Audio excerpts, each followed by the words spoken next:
बड़ा घाम बा हो दादा। मलकिनी तनी पानी में ले आओ, बड़ा घाम बा, प्यास लगल बा हो। रउआ तो जग में गौर नहीं खाए, कुछ ले गई नहीं है कि ना ले गई नहीं है। लड़का कुली उपास से सुतल बड़ा सा, हम कहाँ से पानी लिया के दे दी। ये बतलाव आज हम तो मरत हई, हमारे इज्जत तो नहीं खे जे बांध के गमछे में ले आई पूरी। हम बना उना के ना दे, 4 गो लड़का बना सल ले जाम संग ही आ लिया हम संग ही। मैंने अब हमरा से उहे काम रह गइल बा। हां तब का करें हम जो तनी कि रउआ लेके आए, हम बनौल ही नहीं कि कुछ तो कहाँ से रउआ पानी लिया के दे देतनी। तो हम कहनी सुदामा महतो यहाँ कथा उनकर होत रहल, मतलब हम तो तनी सुदामा महतो यहाँ से कथा कहवा के अतरे हम पूरी लेके आई। अब ये काम रह गइल बा हमरा ऊपर ना। तो दोसर कौन काम करे बताइए। लड़का उपास से बड़ा सब कहाँ से लिया के दी हम राती खानी। तो तर बना के ना खेवल कौन सके। जाई रहो जहाँ पे जाई तहाँ घूमी, हम जातनी सूते। हम जाता नहीं, आज के बाद अपन खई हो तू रही हो। हम अब घरे ना हम जाता नहीं सुतो रह के एगो दुआर जाई हमरा के मोटे रवाए, हम तो कहीं से खा ले अपना के सोचियो। हां तो ठीक बा, सोच हम जाता नहीं अब ना हम आवते तो मतलब हेतना ना घामा में आवत नहीं। हमरा पियास ना तरह से पानी मार तो तू झनका तो पूरी खाए खाती। हम पानी लिया के ना दे, हम तो सोचत रहनी कि रवा लेके आवत नहीं वजह से कहां लिया बन कुछ। हम जाता नहीं, अब तू अपन लड़का से खियावा, देख हमें खोजियो मत। हां जाई रवा।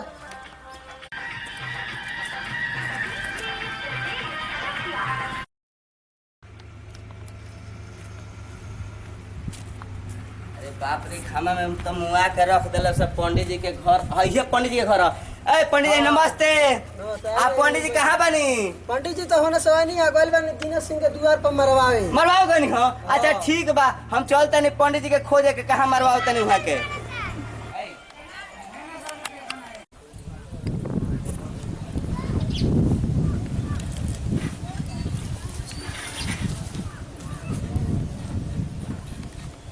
दादा आप पंडित जी कहीं जा बैठल बनी?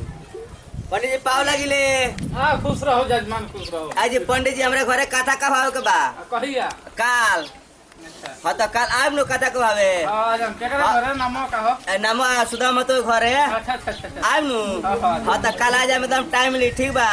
हम जाता नहीं, टाइम भुलाए मत। हम घर ने घर हूं, पंडित आई नो के लगे वो कलिए पंडित जी बानी हुआ तो हम अब सीख लेला बने, चलता नहीं घर है। हां तो ठीक बा। हां जाता नहीं, ठीक बा। अरे बाप रे बाप, हम तो जानत रहनी हो कि छोट जात छोटे होला, बड़ जात बड़े होला, लेकिन आज बुझ गनी के बड़जतिया में दही चिउरा के मरवाल बोला जाला। आ पंडिताइन कहले रहबी हमरा से कि मरवाल बोला जाला। आज से हम बड़जतिया के भाषा सीखिए ले हनी। आज से अब हम बड़जतिया के भाषा बोलेम, बड़ी देहाती भाषा बोल रहनी सन। आज अब से हम उहे भाषा बोलेम। आज जजमान तो आवते बानी, पंडित जी आवतनी, अब उहे भाषा हम बोलेम बड़जतिया के।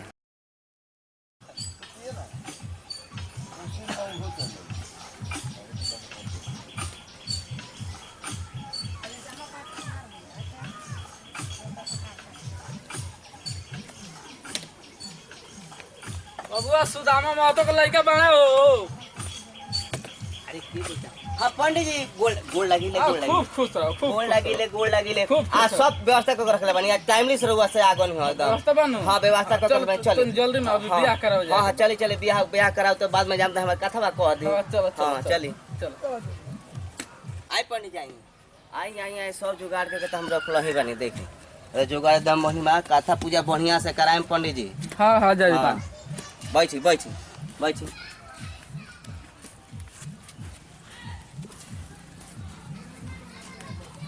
सब कुछ ठीक बानू, देख ले। हां सब ठीक बा। बढ़िया से कथा कहवाएम कि गांव जवार के उन्नति होखो, जानी। हां मंगलम भगवान विष्णु, मंगलम गुरुदेव, मंगलम पुंजी काछाय, मंगलम तनो हरि।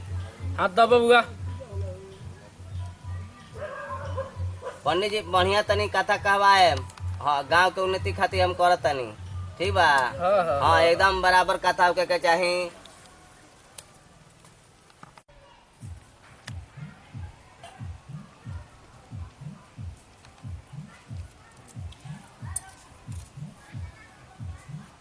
तिथुआ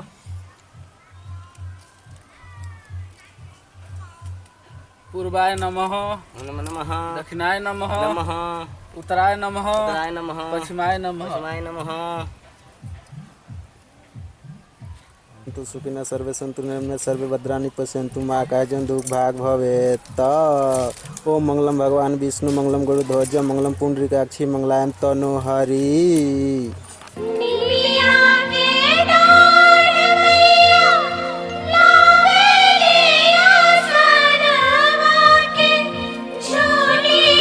या देवी सर्वभूतेषु शक्तिरूपेण संस्थिता नमस्तस्यै नमस्तस्यै नमस्तस्यै नमो नमः।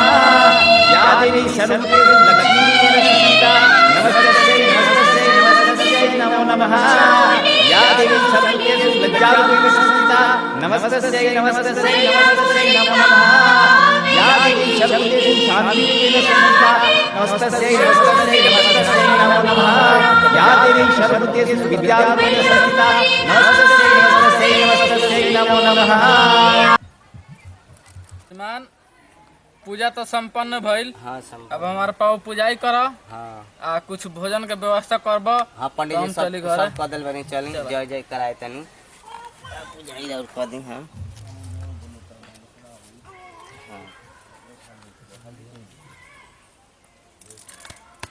सर्वे भवन्तु सुखी रह।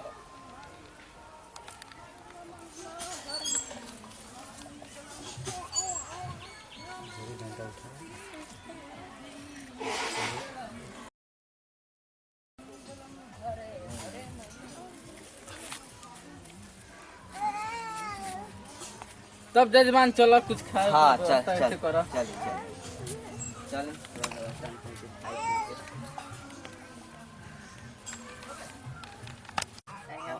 बाप रे बाप आज तो पंडित जी के हम देखाइबे करे। आज बड़जतिया के भाषा केंगे होला हम पंडिताइन से सीखिए के आयल बनी। आज जरूर कहे पंडित से कि बड़जतिया के भाषा केंगे होला आ वहाँ के कहले रहनी पंडिताइन मरवावे के। आज हम तो पंडित से कहबे करे पाका बाकी कहे एकदम छोड़ब ना। आज हम सीख लेल बनी भाषा।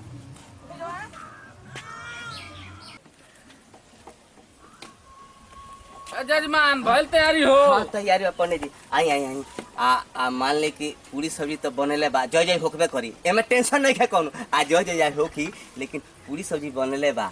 अब बताएं कि पूरी सब्जी खाए आ कि मरवाए। ए जजमान सुनी वो पर तो सोई बोलत नहीं लागत और दिमाग खराब हो गइल बा।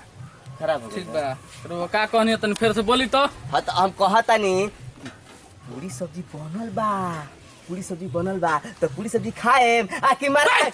ऐसा रो काहे कहत नहीं महाराज रो बुझत रो का कहत नहीं हम ना खाब रो वही हमरा के छाना बांध दे हम लेके जाम अपना घरे खाएम। हम खिसियाई मत हम छाना बांधत नहीं खिसे ले कौन बात बा माने हमारा? रो बोले के साफा तमेज नहीं के देखो, गुरु न हई। हां जो हम छाना ले तुम गुरु रो छाना बांध दे हम जतनी हम लेके बात हां दी ले दी हमें ऐसा टेंशन वाला बात काहे करता है? हाँ बात ये कोनो बोले के तरीका है महाराज।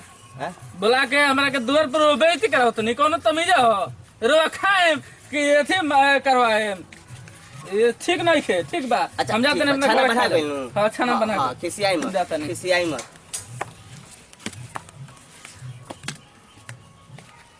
अरे चलो लो बाबू आज चलो पंडित जी तक कथा पूजा हो गई। चलो लो खा लो चलो चलो चलो। खाए बाद में पंडित जी के खियौला कथा पूजा भइल तो ए तो ना क्यों तो छाना बांध के दे दनी पंडित जी के मतलब हम। पूरा तू बुरबके लागत रह जाके पंडित जी के पकड़ा बिना जूठ गिरले पंडित जी चल गनी तार जग शुद्ध होई ना होई ना होई कहियो जा जा अब पंडित जी के जल्दी खोजे जाई हम। खोजे जा जल्दी जा और नजदीक हो का जाते बनी जा एकदम आउए के जल्दी। पकड़ के ले आओ तब हम पंडित जी के।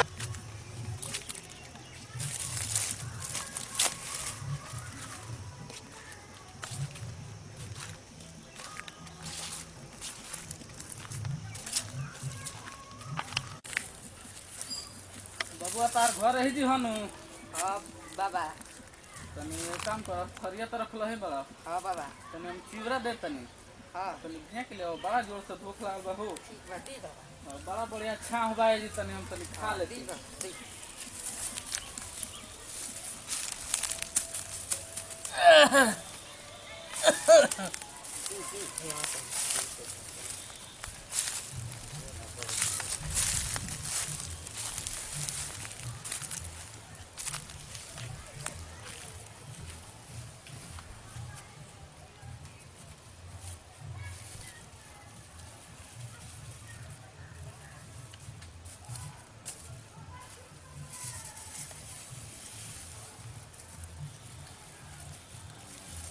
इतना भल तनी मेहरुआ हमार खाई ना तो खिसियाई रहती है हिंग कम से कम ले जाम तो इतना खा लिया सनु तनी हेकरे के तनी फेंक के तनी ले आवत तनी हम खा ली भूख रहल बड़ा जोर ली बाबा खाई ले वाले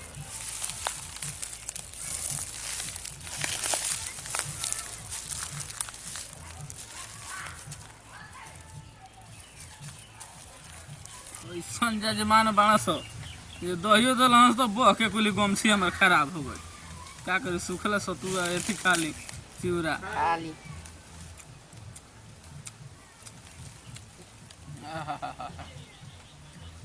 मन आनंद हो गई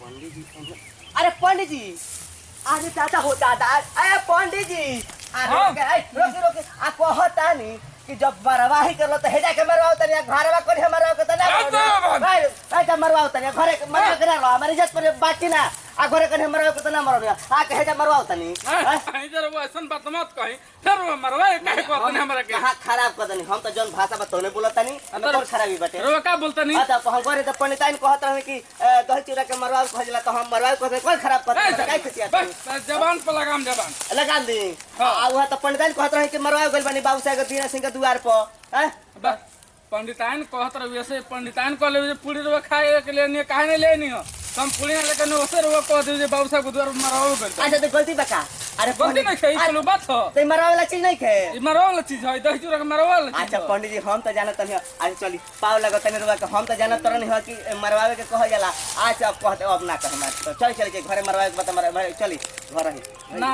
हो गई जो इहे कर तो चल घर चलिए मरवा के जूठल गिरवा रवा ये बात मत कह हम ना जम घरे अब हम जाते नहीं पंडिताइन ने मत किसी आई मत हम रहुए फसवा में बनी हम अभी पटरी से उतरल नहीं थी ना ना रो बहुत उल्टा शब्द बात बोलते ना चल बे करी चल हम अब अरे यार गोल पड़ता नहीं चली ना ना चल बे करी हम अब पंडिताइन अरे खला मरवा ले चल के ना ना उल्टा बात ना हैं उल्टा बात ना हम तो चलता नहीं अब घर ही अपना खाए चल चली तनी खला मरवा लेम तो कोनो गजन नहीं खाओ मैं यहां मरवाते बनी हो मरवावे करब चली चल तनी मरवा ली हो जा ना जूठल गिरा दे द्वार पे हमरा ना ना अब जूठन ईमानदार आदमी के द्वार पर हेमा जे बतियाव तो चलतन मरवा ली कोनो बात भइल अरे चल एक खला मरवा ले जूठल गिरवा दे तनी ना ना हम ना जब ना चल ना चली ना चली ना गोल पकड़ा तनी चली एक खला मरवा ली जूठल गिरा फिर मरवा वाला अच्छा नहीं दही जीरा खाते न मरवा वाला भइल पंडिताइन हमरा कहले बड़ी सिखोले बड़ी हुए का सिखले पंडिताइन सिखले ओ तो झागरा भरो ओ दिन तो कह देले हो या खिसी में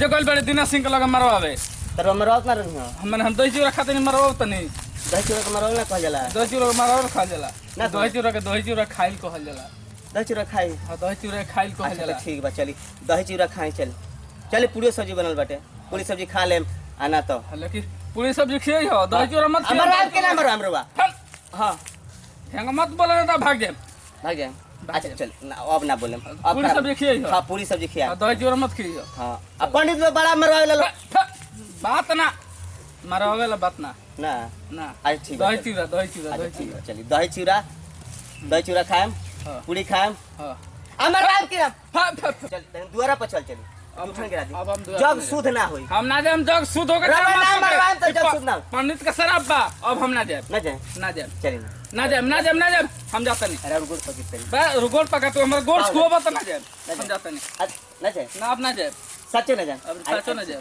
चल ना उठन गिरा दी तने ना हम जेबे ना कर तू काहे को तरह मरवा जाए अच्छा मत मरवाएम चली रोआ मत मरवाएम चली दही चूड़ा खाएम ना फिर दही चूड़ा के नाम मत लियो अच्छा पूरी सब्जी खाएम पूरी सब्जी खा चल आज ना होए चल ना आज चल तू जा, हम आज काम उठन ना गिरी त जग शुद्ध ना हो चल हम ना ना, दस चल सुधार बे मत करे होए तू खियाओ रोआ खोले मत मरवाएम लेके चल दूसरा के बोला लो हम ना जाए दूसरे को बुलाएंगे तारे हम ना जाए ना जाए ना जाए पक्का एकदम कहता पक्का कहते ना जाए ये पंडित जी पंडित जी कहता रहा हमार जगवा शुद्ध ना हो तार जब सुध हम ले पूरी लेनी सब्जी खा लेम रोआ तू काय कहता रहा फिर मरवावे के ना त मत मरवाएम रोआ चल तो हम जाता नहीं ना चल ना पंडिताइन ने फोन होता हम ना जाता चल दे मछली देख ना चल चले दे मछली ना हम जाता ए पंडित जी